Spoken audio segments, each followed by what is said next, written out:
Immediately after taking office as the top U.S. diplomat, Secretary of State Mike Pompeo told his Turkish counterpart that the United States is seriously concerned over Turkey's decision to buy S-400 surface-to-air missile batteries from Russia. A senior U.S. official said Pompeo and Mevlut Cavusoglu met on the sidelines of a NATO meeting. The secretary underscored the seriousness of U.S. concerns if they, as in Turkey, go ahead. He asked Cavusoglu to closely consider NATO interoperable systems. This purchase of the missile system from Russia, as opposed to buying something from the U.S., shows that they're concerned that the United States might not be taking their concerns seriously. Turkey is prepared to go as far as they have to in order to make their interests known to the United States.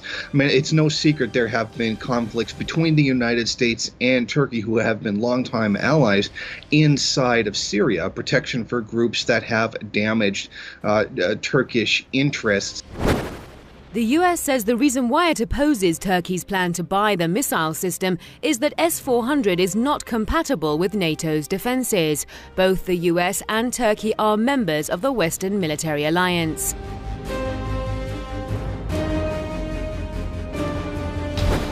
Well, frankly, it's a big deviation from their standard system of defense that's integrated with NATO. This integration is a major part of the alliance among all these different countries.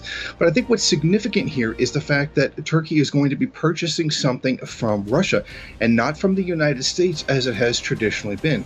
This certainly signifies a shift in Turkey's desires, that they are moving away from that of the United States. And this has largely to do with the conflict inside of Syria and their concern over Kurdish groups inside the country who have been known to attack Turkey.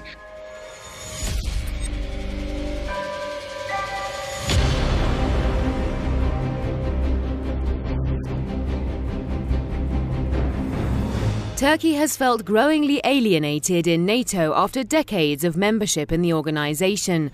Ankara is angry at the US, a major member of NATO, over its support for Kurdish fighters in Syria, whom Turkey consider as an offshoot of the PKK militant group. Turkey is also angry at NATO itself because the alliance did not give in to Ankara's demand for help in propping up militants fighting against the Syrian government. Turkey has since been expanding ties with Russia. I think that the plan could very much undermine its position within NATO. How integrated could their missile systems be if they start purchasing missile systems that the United States has already said is not compatible with their own global missile systems that are designed to stop incoming attacks? This would make it very difficult for Turkey to cooperate with NATO on a much larger scale, perhaps the much larger scale that the NATO agreement was originally intended to deal with, like in the Soviet Union.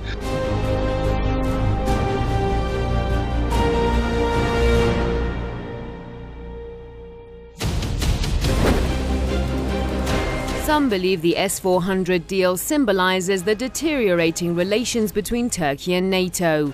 Despite warnings from NATO, both publicly and privately, Turkish President Recep Tayyip Erdogan finalized his decision to upgrade his country's air defense with a $2.5 billion investment in the S-400 missile system.